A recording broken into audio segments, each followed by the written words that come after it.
Okay, so what's going on, y'all? Wow, that's unusual. I think my webcam is broken. It's got to be because it's not showing. It's clicked on there. I don't know why it's not working, but yeah, that's bad. Oh, I'm gonna have some technical problems lately. Streamed on Twitch yesterday. Tried to connection kept kicking me out, and I don't even know what to say after that point, man. Yeah, wow, my damn webcam is not working. So what's going on, everybody? It's your boy Nomus J. It's been a minute. Hope y'all can hear me.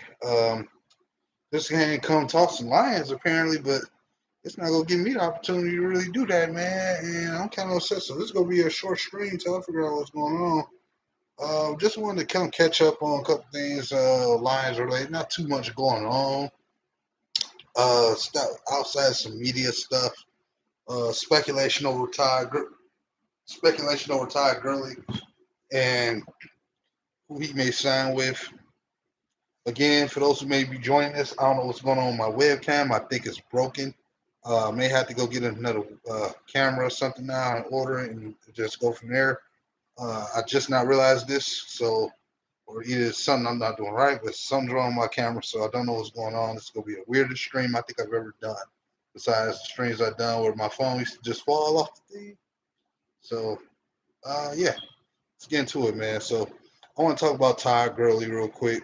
Um, my feeling towards that is I was perfectly fine with the Lions to sign that dude. Not because I want him to necessarily start, but I like having depth. And running back, safety, and linebacker, and D line and O line is where you need all the depth at. I care less about the receiver core as much as some people because I feel like you get Todd Gurley, let's say something happens to Swift, you got him and Jamar Jefferson. So I mean, it's not a signing that's gonna hurt if you get him for the right deal. You know what I'm saying? It only gives you a better chance and have a run game. And let's say for my playoff fans, you make the playoffs, he'd be very handy in the playoffs. You know what I'm saying? Very handy in that position as an insurance policy, somebody who's played in the playoffs before and helped one game. So he could be very useful in a lot of ways. You don't have to give him number 10, 12 carries. You know what I'm saying? Imagine having a run game that's so diverse that you can get everybody 12 to 15 carries, or one of people get 8. Like, you want Jared Goff throwing as less as possible, not because you don't trust him, but because he shouldn't have to. And that's the idea what the Lions should be wanting to take all the pressure off their quarterback so he can manage the game properly. You got to give him the tools to do that. You know, so I'd rather have another depth running back, a guy who's played good, is still 26, and his time bomb has technically went off on his knees. I understand that, but at least he's still kind of technically young, and at least he's going to a situation where he's not going to start. You know what I'm saying? Had to be realistic. There was no way in the past we was getting Todd Gurley in his healthier years unless you draft him. So it is what it is. You got him when you can got him. We ain't the only team to sign him when his ticket time bomb went off. So if we get him, you know, we do. If we don't, we don't. I don't think we should pay a lot of money for him. But, you know, if we do, we do. Do get him, we get him. So next thing I want to say, man, is involving our quarterback, man. Kind of want to get into some Jared Goff. You know, hey, man, look, a lot of people have got in my case about Jared Goff due to the fact that he was benched part of the year last year, and he got benched for Watford. I think that was the quarterback name, if I'm correct. He got benched for him, and a lot of people, not hiring him just because of that reason. But to me, when you're a coach and you show that you don't want a player, you don't like him, because certain things about his style, playing style, you don't like, to me, you'll look to start anybody over him unless you know you got to play him. And most teams do that. They'll start a guy that's not worthy of starting over him just because they don't like the starter. They don't feel comfortable with the guy that's listed as a starter. And I don't think that should tear Lions fans away from Jared Goff just because he got benched. You know what I'm saying? You know, Drew Brees was in the same situation. You know, similar situation. Nobody believed in him. He went on and made a career with himself in New Orleans and is considered one of the best quarterbacks of all time. Is that going to be Jared Goff? Not necessarily. I don't think he's going to be turning into Drew Brees or playing like him. But that mean he can't go off and be successful with wherever team he go be with, whether it be the Lions or, you know, whoever he decides, you know, whoever his career would have ended him at once LA decided, you know, pull the strings on that. So to me, I just think it's like, I was thinking, like, hold on, y'all. Let me do a little quick sound check. LA. Okay. Yeah, so it's about what the Lions want to do with him. If they're going to give him the freedom to go out there and sling the ball, man, let him be free, I think they should go ahead and do that, man. It's just about it is. It just is what it is, man. At that point, you're supposed to protect your talent. You're supposed to protect your guys. I'm not just talking about the offensive line. I'm talking about figuratively when it comes to football. You don't leave your guys out there unprotected. You gotta protect them. You gotta protect the team, man. And to me, Sean McVay didn't quite do that. You know what I'm saying? I feel like he hung Jared Goff out there to die. And let's say Jared Goff is the scrub, and he basically treated him as such. You still don't do that, man. You still don't do that, man, because it's like that's still your quarterback. You're responsible for running, coaching the franchise. And at the end of the day, you don't leave anybody for dead. You know what I'm saying? You gotta let them play, man. And sometimes the best way to get rid of somebody is to show what they can do and make them more tradable. Luckily for the Lions, they said, hey, Jared Goff is not a bad quarterback. We'll go out there and we'll trade for him. We'll ask for Aaron Donald first. And they couldn't get him, so they said, hey, we'll take Jared Goff. We get quarterback replacement and we get a couple first round picks in the third round. I'm not mad at that. So I'm not mad that we got Jared Goff on this team. If your plan was to hold him accountable for the success of this team, you're crazy, because at some point it's got to be the organization. It shouldn't be one player anymore. And I just want to get that off. I've been getting bad for defending the guy, in my Twitch community, because nobody thinks he's that good. It's like nobody thought about that in 2016 when he was balling.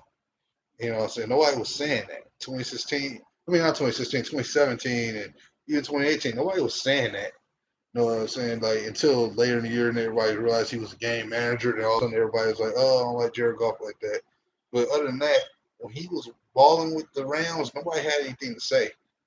And to me, if you look at it from his point of view, really McVay owes Jared Goff, because it's Jared Goff that helped made you like a genius. It wasn't just the coaching staff you had around you, like Matt LaFleur, as I pronounce his name. It was also Jared Goff. Jared Goff was the only quarterback to me on that roster that you had that you can trust to play on your scheme and show how it would look under Matt LaFleur as offense coordinator. So to me, he helped made you look like a genius. You couldn't have done it with Case Keenum. You weren't going to do that with him.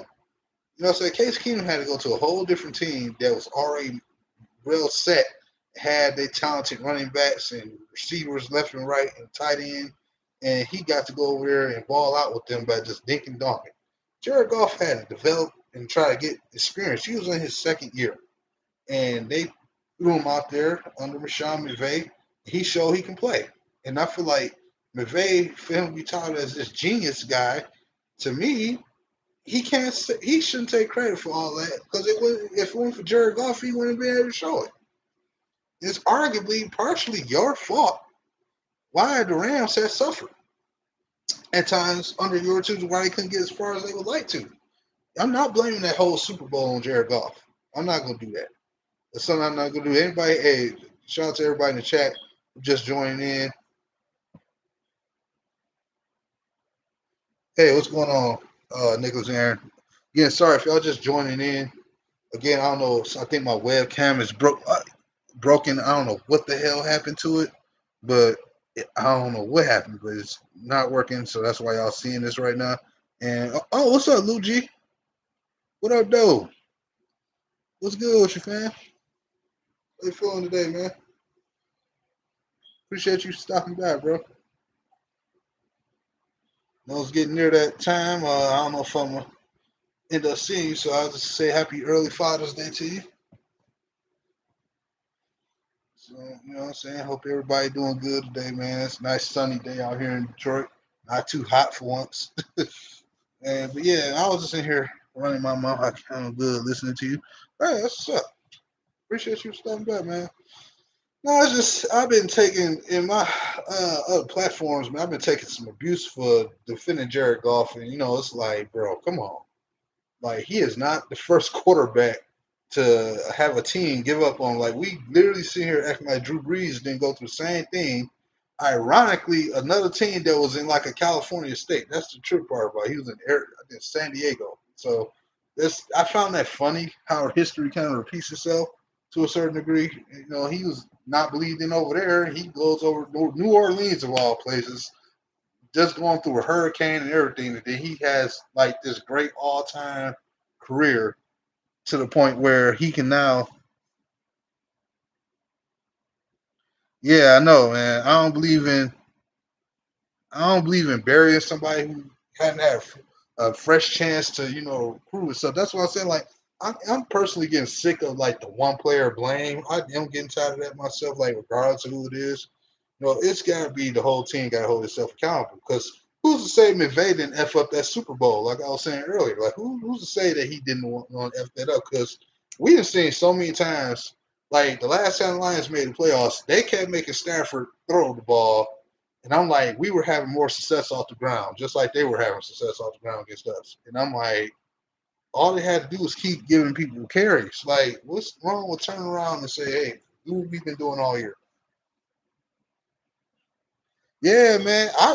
They really didn't like Drew Brees. I don't know what the hell was going over there in San Diego back in the day, but damn, I'm like, man, they do to him. When I realized that he got traded in that match, I said, you traded him for Phillip Rivers. No offense to Rivers, but bro, come on.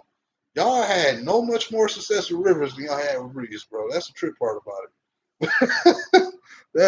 That's crazy, but I mean, technically it worked out more for Breeze because he won the Super Bowl. So and I'm not necessarily saying that's going to be the case with Jared Goff, but at least Jared Goff gets an opportunity to show that it was nothing wrong with what they were doing back in 2017. It was all McVay. McVay got all his own shit, and he thought he started sniffing his own piss as we heard growing up. Your parents say, "You sniffing your piss, huh?" That's what McVay did, man. To me, he's still like a kid as a coach. Anyway, he think he know everything, and then hit that wall, and now you got to dig yourself out. So you try to trade for the quarterback that, for God and me, I didn't want to see go, and thinking that's gonna save you, which it can be if you actually go back to what you were doing in the years you were successful, letting him be the game manager. Because we seen Stafford when he got a chance to sit back and let the team play for him, like he'd get like a 230 yard game. I swear it looked like he threw for 400 because he was so efficient. And it's the truth, it's like, why can't we do this every game? So if he go with that game plan, it's gonna be good. But at the same time, I'm gonna kind of be like, that's an asshole move because you could have still did that with Jared Goff. You just threw him under the bus because you don't really like him. You know what I'm saying? Like he should approach that situation the same way I feel like Shanahan is with Jimmy Garoppolo. I don't think Shanahan wants Garoppolo like that. But I think the team responds to Garoppolo and defends him. So he kind of goes along with the flow and he don't throw him under the bus as the way Sean McVay did Goff. I think that's something people should keep their eye on. I think that's why I say I like, Shanahan a little bit more than McVay in that regard. But I think he's a little more professional. Shanahan, he with the shit. He's the same guy that turned a letter in to the Browns and said, you know what, I'm leaving. I can't do this. Nope. I can't work for y'all no more. I ain't never heard no shit like that. Yeah, man, and he better hope it work out for him because the two people I hate to say it, the two people I care most about in that situation are the quarterbacks because I feel like one quarterback got did wrong for this person because he wasn't liked, and then the other one go get dead wrong by the fan base of the team he left because the coach he's going to is a freaking moron. Like that's kind of messed up for both quarterbacks. We don't even realize that. But what's done is done. Like I said, we hopefully we can get Todd Gurley. Hopefully we can get help at safety. And if we get a linebacker here and there, if you don't get another linebacker, you just gotta show me why. If you don't get another safety, you damn sure gotta show me why. It better be because somebody stepped up and was looking too damn good. Because ain't no way in hell you go tell me we not gonna get safety help. At the very least, get safety help. And if you can get Gurley, if he get desperate enough, he can wait out to after the final cuts are made, just like we did with Adrian Peterson. He can still end up being on the roster. So I'm not even all that concerned about Gurley. And I knew that was gonna be a bust visit with the Ravens because I just knew. I said, wait, listen, if they don't sign him oh yeah, he go eventually have to come here because there ain't gonna be too many places uh looking to take him for a nice deal like that. You know what I'm saying? If Atlanta didn't want to keep you for a long time, you know something up. Because you know Atlanta, they ain't gonna turn down no hell of a player like him from a multiple year deal. No, it just ain't gonna happen. So if they didn't want to keep you long term, your options is running thin, bro. Go Lions, what's good, bro? Glad you could join. Again, if y'all join this channel, man, I don't know what's going on with my camera, but something happened to it. I guess it's broken. I may have to get a camera elsewhere and try to connect them or not. And I don't know how the hell that happened. I haven't used the damn laptop since the last time I streamed on here. But it is what it is. We go still, I'm still gonna talk football. We gonna have a good time as best we can. And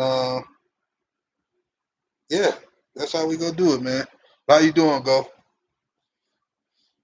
How you doing? Glad you can make it, man. No, I'm just here to talk, just kind of not ranting, but just getting tired of hearing, franchises being judged off based off what happened last year. I got guys who act like Lamar Jackson just a superhero, man. I don't understand. I ain't never seen. I love Lamar Jackson to death, but I got a guy who's in part. I'm in part of his community.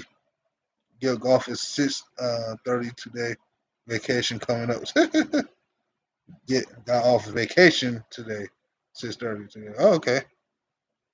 Got going on vacation. My bad. My vision everywhere. I see what you're saying. Okay. Hope you enjoy it.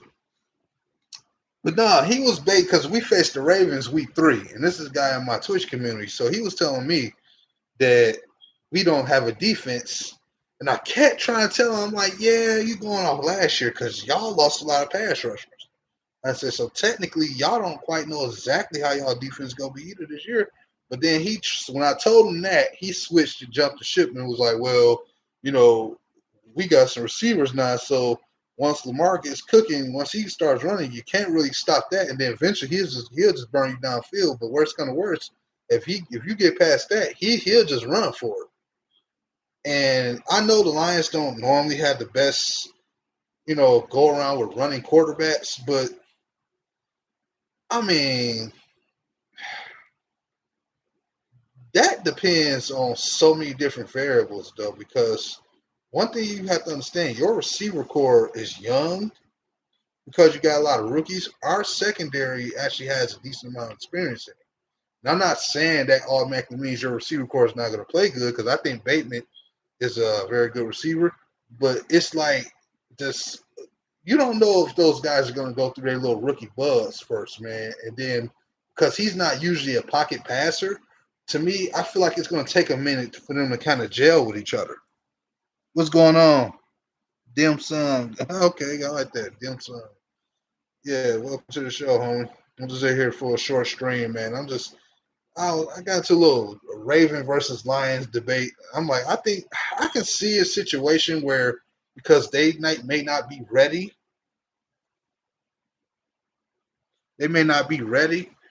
we could probably beat them. It'll probably be that one shocker game that nobody expects us to win. I can see us beating the Ravens this year. Only on that factor. I don't think defensively they done enough upgrades for what they lost.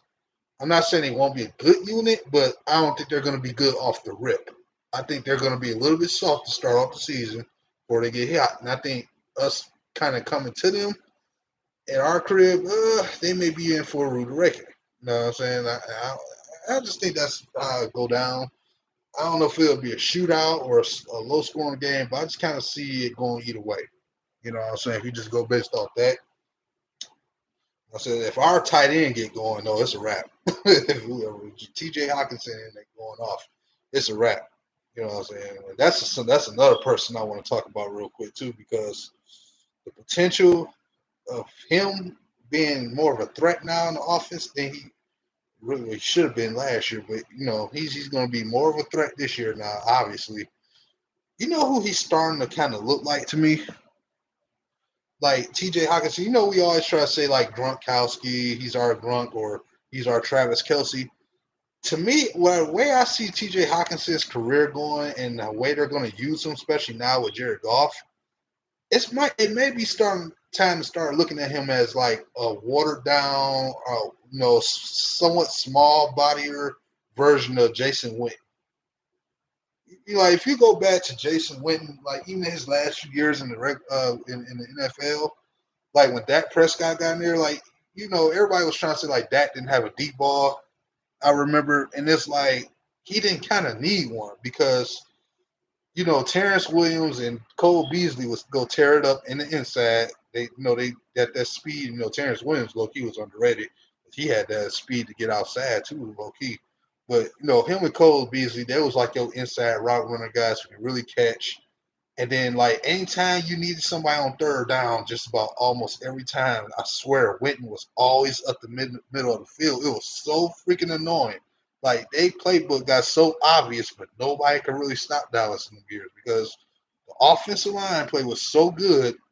And I remember his rookie year too, Dak Prescott, because it was like they didn't even throw a touchdown pass to like week 3 or 4, and they were still winning outside the Giants game. They lost. They got swept by that team that year. But other than that, they didn't even throw a touchdown pass until like week 4 or 5 or 3 or something like that. That's how good they were. So it's like if the Lions could do that with their O line, man, that would be sick. I can't wait to see that. That's the type of effect I want Hawkinson to have. I want him to be reliable as much as possible and get the opportunities on third down that he's supposed to get.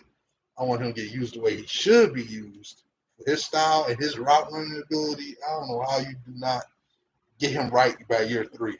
He has to be involved, bro. If you want to talk about creating this passing attack, I guarantee you will not be scared about wide receivers if this happens the right way. You will not be thinking about it, bro. All you will be doing is tearing people up inside and every once in a blue going to the outside. If you tear up that inside enough, you go wear the defense down. And you got 3 to possibly 4 running backs to make a decision in the red zone.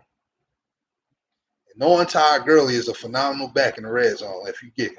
So you got options on that offense, man. It's about Anthony Lynn and what they go do.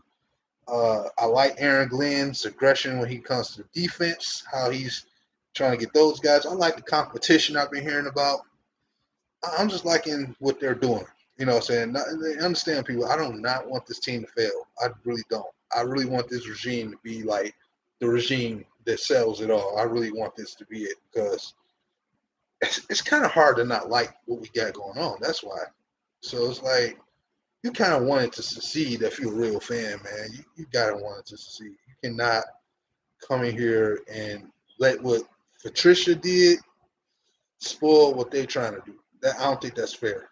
You know what I'm saying? Where you think they're going to be successful or not this year, don't let what the last regimes did spoil what this one's trying to do. Because for once, they look competent. And man, at the very least, that's what I've been asking for, some level of competence. Not falling for obvious traps, not overpaying for people. You know what I'm saying? The type of stuff that you want to see. And, anything could happen. You never know, man. Like, they have a successful enough season. Who's to say Jared Goff next year won't come in and say, I might want to take another pay cut and just loosen up the cap for the Lions as much as possible so he can continue to add. If he does something like that, then you know it's for real. Because don't act like it ain't possible. Like, Tom Brady is the GOAT at doing that. Him and Peyton Manning, too. Peyton Manning was known for that, too. Like, they would take massive pay cuts to help produce, and they would usually have a successful team when they did it because the system was already proven that it could work. And this happened multiple times for them in their career. Brady's obviously the king of it. He takes less money on the contract so the rest of the team can get theirs, and then he goes out and get a ring. And when Peyton Manning starts seeing something come together, he'll say, you know what, take some of my money away because that defense got beat up, and then they won a Super Bowl without him. Even he was like Casper the Ghost that whole year, bro. Like, and I knew Peyton Manning was smart in that season when he came off that injury. And in that Chargers game, he handed that ball off 3 times, and they went right into the end zone, and he just literally outsmarted the San Diego Chargers that year. I'll never forget when he came back in that game because Brock Osweiler was just stanking up the joint. And he showed them exactly what they did, and that's when they did that run run offense. I was so flabbergasted watching them win the Super Bowl. Like, people couldn't understand. I was like, bruh, if you got a defense that keeping people down below 12 points or less, why are you throwing? It's obvious. It's simple. You don't throw when you don't have to. That's kind of why I didn't blame Jared Goff. 10 wins will get Goff MVP. I hope so.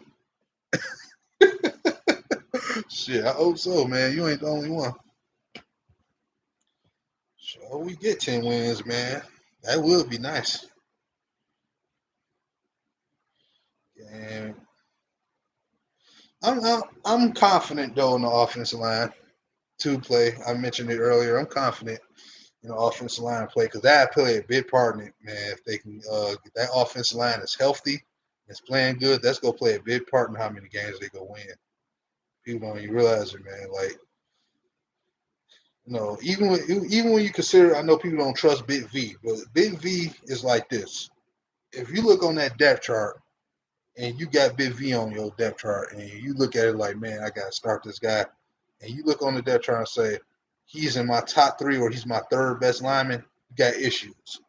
But if you look on the depth chart and your Big V is literally looking like number 5, that means you're in a good situation. That means you got 4 guys who are better than him. He's the 5th guy. As long as it's not in a role where it's like, it's kind of like major, he needs to be really good in like the tackle position, then yeah, you good. If he in guard, you should be fine. I think that's how we should look at it because you're there to run block. So us being able to, and I told y'all this before, us being able to properly run block on both sides of the ball, guess what happens? Now your playbook opens up for the runs. They're not gonna know every single run play we come with every time. Like, I'll never forget 2019. Oh my God. They ran up the gut so many damn times to it. I thought I was gonna get a seizure, bro. I said, you cannot be serious running up the gut this damn many times. Like, you're not gonna go off the edge, you're not gonna put somebody in space, you're not gonna do nothing. This is just up the gut. I said, I guess they think we can just crack a hole into the defense and just slam our way through, huh? And people killed Kerryon Johnson for the knee injury. I'm like, that's probably why he got hurt. Because he kept running his ass up the gut all day. That's not good, bro. So now we won't be doing shit like that no more. We could be running off the right side. You can run off the left. You can run off the middle if you need to. Now we can become a little bit more unpredictable off the ground. That's the ideal you want. You know what I'm saying? Especially when you got a game manager that's going to keep it in order. That's what you want. You want the ability to run from any side. Now that you got both your tackles, you got more than decent enough guards, and you got a top 3 center in the league. Ain't no way in hell, if they healthy, no way in hell you should not be able to run the football this time. They don't, I'm sure to going to say we're cursed. You have to at this point. Ain't no way in hell you got that kind of talent on that line and still can't run the ball. You have to do a lot of convincing me on why the case was why it was, man. Ain't no way in hell that can happen. That can't happen. It don't need to happen. You know what I'm saying? It don't need to happen. I know I'm boring some of y'all with this, but it's just some of the stuff had to be said. I'm not the only one who feels this way. You know what I'm saying? It's just, it is what it is. You can't deny the facts. If the O-line is good and the defense is much improved, you should figuratively win more games. No way in hell you should be where we have in the last 3 years. No way in hell. It's just no way in hell, man. It's not possible. Not possible, man. No, I like I told y'all before, I want a team that's so built and so good one day that our quarterback can play like trash and we still win. That's when I know we'll have a complete team. When we can get that kind of effect going, then I know we really heading into the right direction. You know how many times we've seen these big name quarterbacks play like trash in big games, and then the game is still won by them because the team was so good. I want that. That's what I want. If this coaching staff is telling me they go give us that, then I'm for it. All for it, man. All for it, man. It's all I wanted. For years. It took over 13 years for somebody to come in and say, hey, man, we need to build a line. We need to put some talent on the offensive line. We need to be aggressive about the defense. You know what I'm saying? The defensive line is about time we put some beef and stop pussyfooting. It took 13 years since, Stafford era, I guess you can say 12, 13 years for somebody to say, for him to say, I got to get out of here, and then you do the right thing. It's a shame. It's a shame. It's a shame, man, when you look back and see how they wasted his career making bad decision after bad decision to the point where he just said, I can't take it no more. And now you got to hope and pray that Jared Goff is going to be good, which I think he will be. You know what I'm saying? I'm not asking for much from him. No more than maybe 25, 26, 28 touchdown passes. 10 picks or less. I can work with 10 picks or less. He good for about 8 or 9 at best on a real bad situation. So other than that, he not even going to take a risky throw that often. So that's the thing about him. No more than he has to. If you got him throwing unnecessarily too much underneath, it's going to kind of feel like Stafford. He's going to get picked off. If you set him up with the run properly and you got your receivers in motion running routes, he's going to eat you up all day. That boy started thinking he is a gunslinger in a minute. I see him play. Okay, I've seen him play, man. I've seen him in his bad situation, and I've seen him play good, actually, in a real effed up. When he was under Jeff Fisher, people forget. Jared Goff actually came in and balled against the Saints. I'll never forget that one. And when he got in the red zone, he was tearing their ass up. I'll never forget that in 2016. He was tearing their ass up in the red zone. Because I don't know what it is about the Cali players like that. When they come to the red zone, those guys are always good. Job at best, Aaron Rodgers, Jared Goff. Anybody else you can think of from Cali that's been in the league and had a decent career, they was good in the red zone some kind of way, bro. So that's another little thing I want to throw out there that I've noticed for a long time.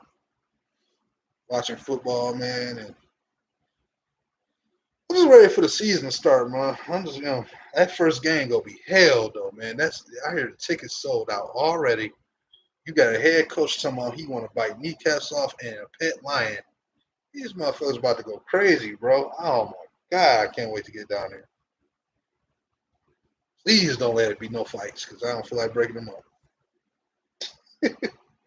I don't feel like breaking them up, man. Just let everybody be wild, but just don't get into no fights, because if one fight go break out, it's gonna be several of them. Nobody ain't been out over a year. Emotions gonna be high as hell. I can't wait to see it either. I just can't wait to see it. Let's see how much time we looking at. Yeah, I'll open some questions up for the chat, just in case a couple of y'all might want to ask me something, any old thing y'all come up with. You know what I'm saying? Because like I said, this one's going to be a long stream. I actually came on here late. This one that kind of ran off a little bit about people just trying to shrug my team off like they, like we some scrubs because of what happened with the last head coach. I ain't like that.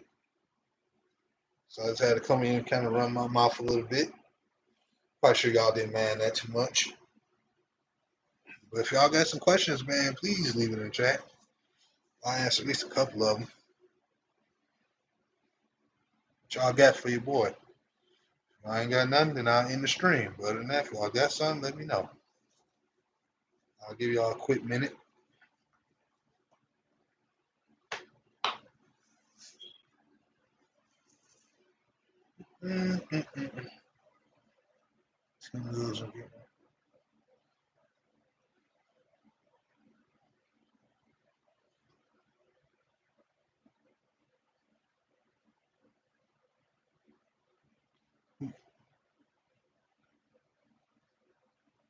Who get most improved? Who get most improved? Ooh, that's a good one. It's two candidates on defense I think they get the most improved. I think they're the two most obvious. Well, actually, three candidates. It's the three most obvious people. I think it's either Tavai if he makes the roster, Tracy Walker, and definitely Jeff Okuda. They got to be in the ones that are running for the most improved player. I don't even think it's really anybody offensively that's to show they the most improved because, again, for everybody to be good on offense, it kind of depends on the offensive line. So that's why I kind of just went to defense on that one.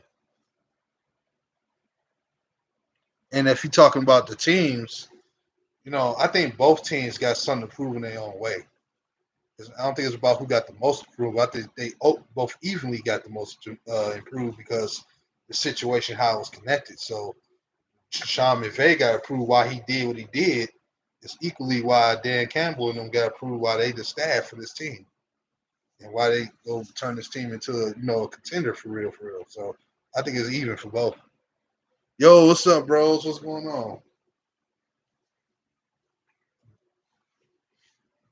Hey, I'm at questions at this point. We just talking about some Lions and golf. I was doing a little rant about Jared Goff, the slander he's getting, and from just anybody who has something bad to say about the team, and talked a little bit about what I thought about the Todd Gurley stuff.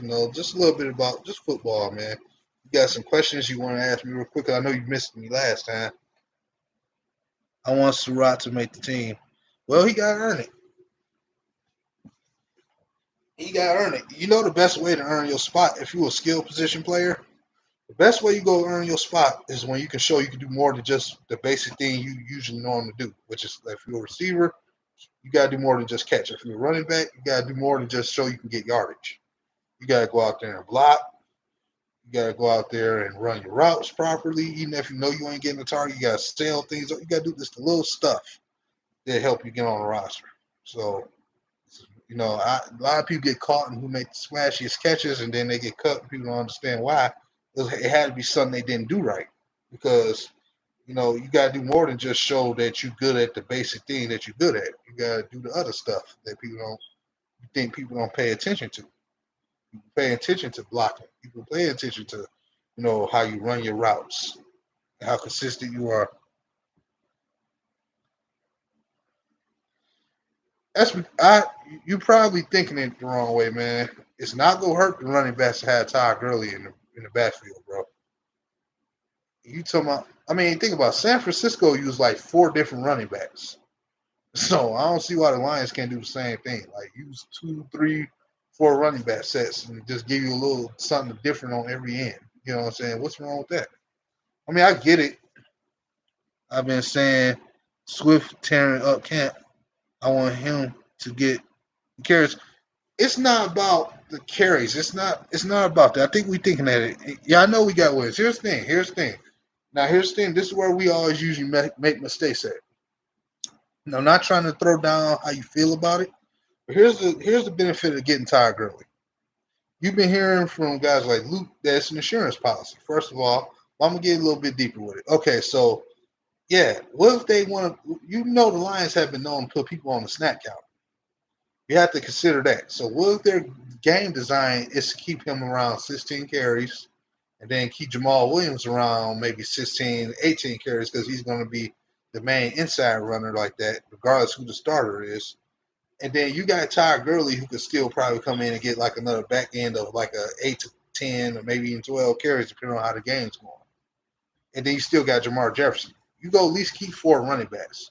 I'd rather have uh, a bad knee, busted running back as an insurance policy than go out there and try to get an insurance policy at wide receiver. Now, I know you didn't mention anything about a receiver, but I don't think it hurts the running backs just because you got Todd Gurley. In fact, it helps us because in certain games that, it may not be a Jamal Williams game. It may not be a Swift game. You know what I'm saying? He may be having a hard time. You need somebody that may be healthy enough. Remember, I'll give you another example of this. Now, everybody know when Pittsburgh was really, really good back when they had both Le'Veon Bell and, Antonio Brown era when they were still together. Do y'all forget when they had behind Le'Veon Bell, D'Angelo Williams, and he was supposed to be like a badly injured up knees or something like that. He was older, but when he got opportunity to play, it seemed like he was rejuvenated. And he was able to prolong his career probably longer than it should have been. I know y'all remember D'Angelo Williams.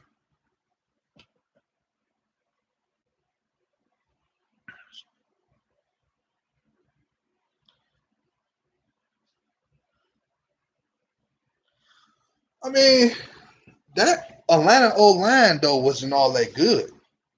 I can't say he's washed if the line wasn't all that good that Atlanta had they was rocking with last year. Think about it. We were able to beat them.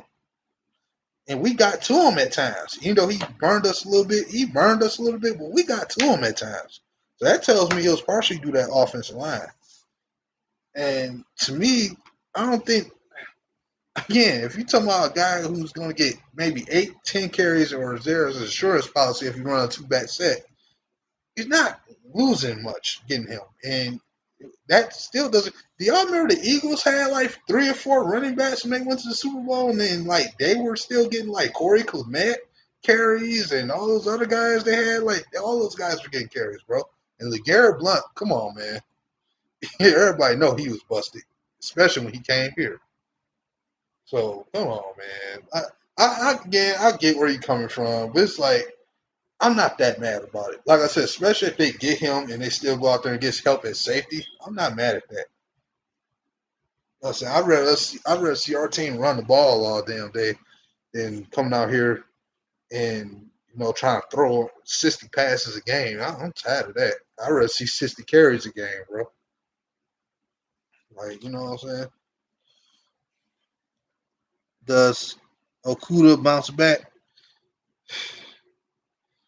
I don't even think he had a chance to bounce forward in the first place based off the evidence of what he was saying. And then when you saw from the coaching staff, it didn't even seem like he had a chance to bounce forward to even be put in a position to bounce back. He seemed like he was put in the back situation from the get-go. When you think about it. But yeah, I get what you said. I hope he can, but I think he does. You know what I'm saying? Just from the way they're coaching right now, he should be way more improved this year, especially if he is healthy. That's another thing. Let's see, you got any more?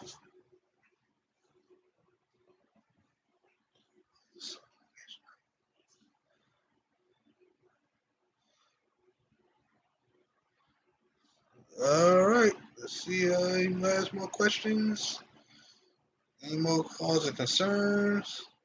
Says, I just got a feeling that Will Harris is going to have a good season. He's hella athletic. Hey, I'm not mad at you. I hope he does. If he, bro, they figure out Will Harris, this staff is legit. This staff is legit. They figure out and get him right. Oh, this staff legit. I'm not even gonna hold you up. If they get him right, of all the players in the secondary, if he get better along with Tracy, they legit. I'm gonna hold you up on. I still get a veteran that's really good that we can get for cheap, but regardless, just in case. But yeah, I get what you're saying. I definitely this staff would be legit. They get him right.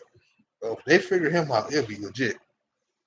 Especially with Tavai too, who he the other player everybody want to go. Them two players right there improve dramatically. This staff is legit, bro. If they not already, they will be then. Will Harris is so athletic, the staff believes in him. He's looking like he's the starting safety. Well, I hope the looks are actual proof that he is good and doing good. I hope the looks ain't just looks. I hope it's legit. You know what I'm saying? Because again, I don't want nobody wants Will Harris to be bad, man. That's one thing. Nobody wants Will Harris to be bad. We all want Will Harris to play good, man. He made a pick 6 in camp 2, I believe. Think about the stuff that happens in camp. It's interesting. It's nice to hear. But when the game lights are on and all that stuff, man, that's when you want to see that type of stuff. Because how many times have we heard in training camp like a player going off, or OTAs, a player going off, and then when it was time to play preseason, he was hurt and couldn't play, or he didn't look nothing like they was raving about in camp. Like I've been seeing that for years now. Maybe it could be different with the staff. Maybe it's some merit behind it. But I'm just saying, like, I want to see more of that. Like, I don't really care for, like, oh, he got an interception today or he got 2 sacks. That's nice. Let's see in the real game with the pads on. Vikings winning the division, in my opinion. It's possible. I don't know. It's possible. If Green Bay going through some organizational stuff where they to the point where they're too distracted, I could see Green Bay slipping their way from them, and Minnesota could sneak their way back in there and try to just take the division. It's all I know is it's gonna be a dog fight this year. That's all I know. It's gonna be a dog fight for the North this year. I don't care what nobody says. It's gonna be a dog fight. Vikings had the most complete team. Okay, I mean, I'm not gonna knock you for it. Oh, welcome back. I was just at the point where I was asking questions. Whoever wanted to ask some questions about anything I had to say, got a question? Let me know, homie.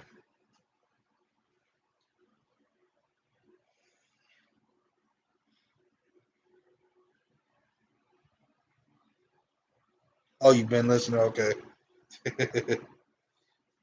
So what you got, bros? I don't see us getting anywhere this season. To be honest, we need to be patient with our tough schedule. I think we will only get 3 to 4 wins. Okay, I mean, I ain't gonna say I'm with you. I think because I'm in more or less waiting and seeing. Golf plays will well against my Minnesota. Yeah, but here's the thing. I do believe you're right. We do need to wait and see on the field. That's fair because I've been the main one screaming that. But I just think we'll win more games than that too. I don't like based off the roster moves that I know they're not done making, and it's still early in the off season as far as training camp goes. I can't give a fair assessment just off the schedule on how many wins we're gonna get. So I've been saying at the base of it, I'll give us 6, 7 wins off the base. Now that could actually change and get higher with the potential to get higher. I expect more wins than that due to the fact if they make the proper moves. But on a base level, I think everybody should just be able to agree on 6 to 7 wins should not be like worst thing in the world because it's like, okay, even if it's let's say it's 6, it's not always about the games, the amount of games they won. It's about how they won those games and how they lost some of those games too. I look at that.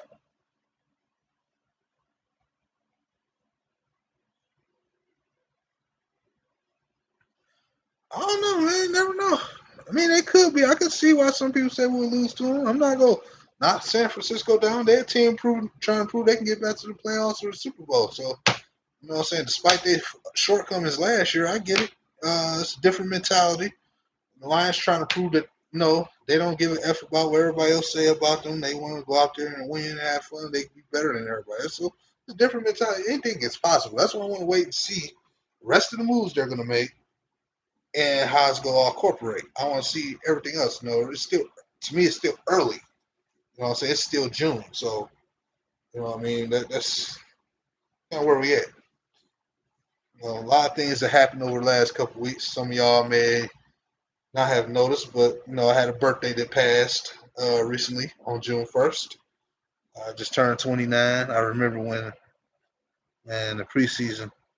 Yeah.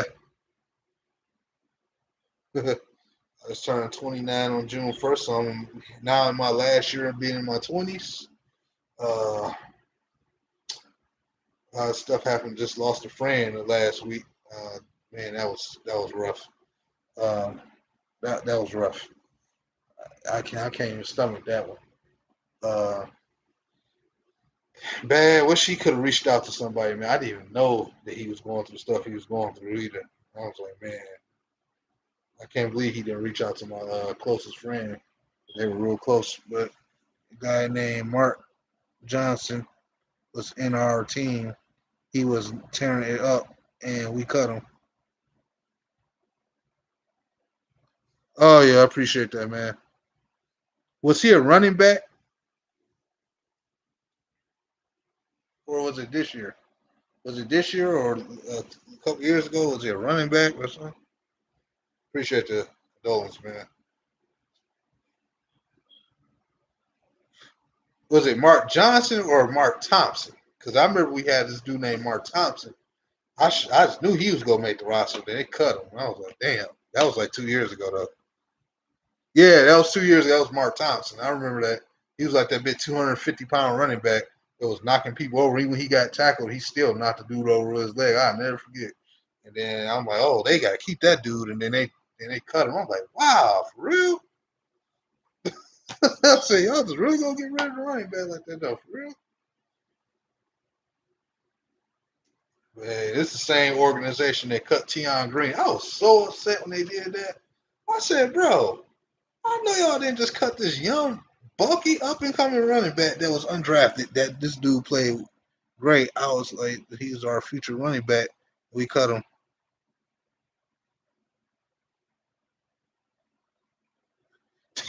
Go Lions. He always in. He's like, I'm going 3 or 4 wins by bye week. He's damn. Hey, I ain't knocking nobody's enthusiasm down, man. I'm with it. Like I said, man, didn't like Tion Green cut at all. Yeah, but you kept Dwayne Washington though. That was so dumb. I'm like, the Lions have done made some dumb cuts through the years, man. That shit used to piss me off. Like, how you gonna cut him even before they cut him after the draft though? They didn't even wait to training camp. They cut him after the draft. I was so upset. He did everything he needed to make the team, and he got cut. I'm telling you, the NFL missed out on a superstar. I don't call him a superstar, but he could have been a decent, inside runner for us that can get short yardage and then combo with, a guy who can be used on the outside. He's going to have been that, you know what I'm saying? I ain't going to say he's been a superstar, but that's how, I don't understand. That's just the Lions, man. Like, I never, what I remember was funny though on Thanksgiving when everybody was on Twitter raving and talking shit about Patricia. Like, Hakeem Valles came out. He came out of nowhere dogging it. So I was like, dog. They was getting like 5 yards of carry in the preseason. Yeah. Like Hakeem Valles came out, put one in him. Like, man, that's sorry, motherfucker. It's a trip, man. It's like when it comes to skill position players, man, sometimes you gotta take them as you go. If they show they got potential, you should give them an opportunity. I can understand if you didn't want to keep this off a certain offensive lineman or something that just wasn't all that good, and you know what I'm saying. I get that, but because you need to have the best quality on those type of positions. But like anybody who showed they got any decent skill set, and even if they was undrafted or come from practice squad, don't be afraid to give them opportunity, man. You know what I mean? Ask yourself this, man. And I know people hate the Patriots, but how many first round, second round, third round picks did the Patriots ever spend on wide receivers, bro, through their years? How often have they done that? Because I could have sworn Wes Welker was like undrafted, and Julian Edelman was a 7th round pick. I think Decker was a second or third rounder. He might have been one. He might have been one of the few. I think they drafted high. I think. But most of the receivers, even that guy that's left, that retired, and I think he's playing soccer now in Foxborough. He gonna be playing soccer. What's his name? Chris Hogan. He was on the Bills practice squad. Though I'll never forget his story. He is already in the league as an undrafted free agency. He was in the practice squad for like the Raiders. Then he went to the Bills and he was there for a year. So they picked him off the Bills roster, off the practice squad, and then he ended up starting in a rotation, and he was catching bombs that whole season. And that's when they had that comeback victory against the Falcons in the Super Bowl. That was the same year. I was tripped out. I said they literally went to the Bills, who was screaming that they didn't have a receiver, and they took a receiver off their practice squad and turned him into a fucking playoff star, bro. I was done because he was killing the Texans in the playoffs that year. And I think he was killing Pittsburgh too. Exactly. And running backs too. They sleep on undrafted running backs. Everybody talking about the one.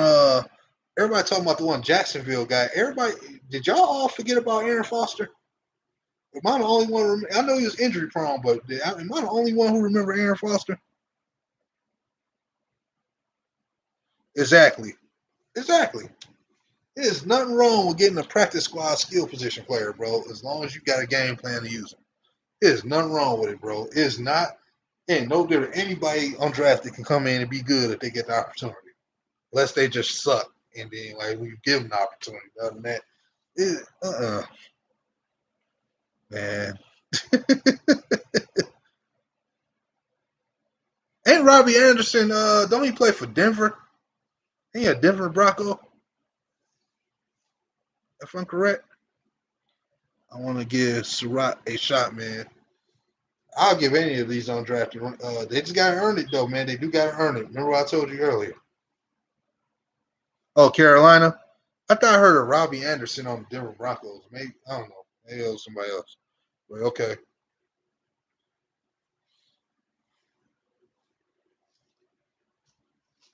Hell, San Francisco had Mazorp putting up 200 yards rushing, yo, in the playoffs, man. Mazorp. They out here running with some dude named Mazorp. Oh boy. He's a consistent 1,000-yard receiver. Oh wow. Be like that. Hey, Lance Moore was underrated for a while too. I know y'all remember Lance Moore. We got him when he was basically old and about to retire, but he was decent for the Saints for a while.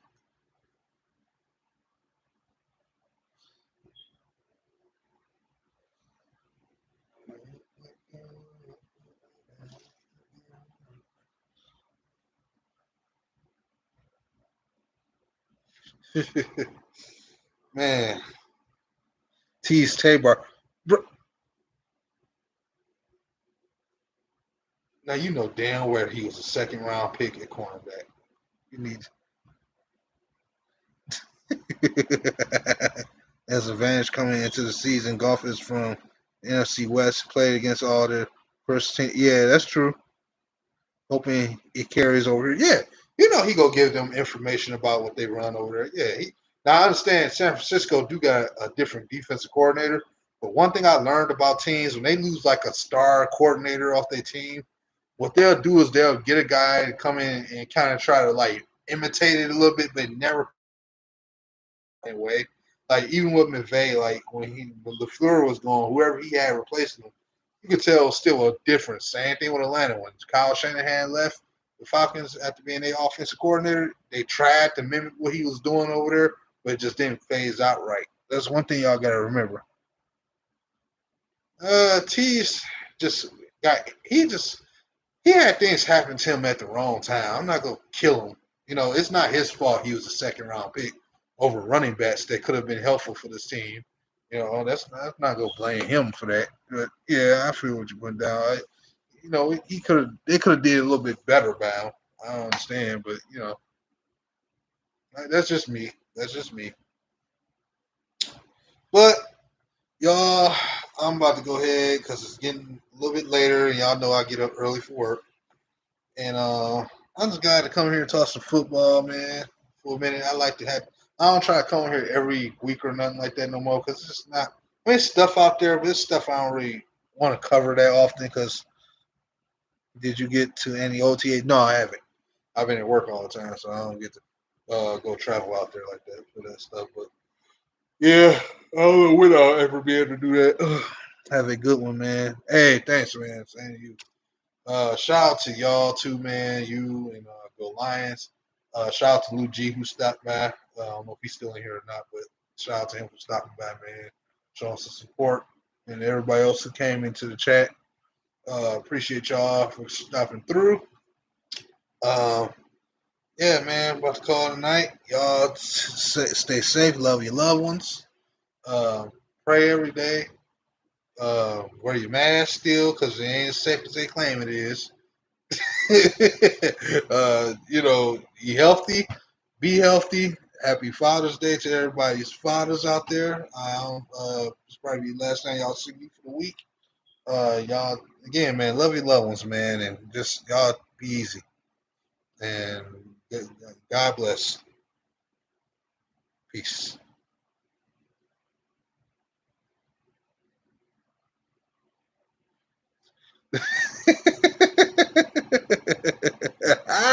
Go Lions, man.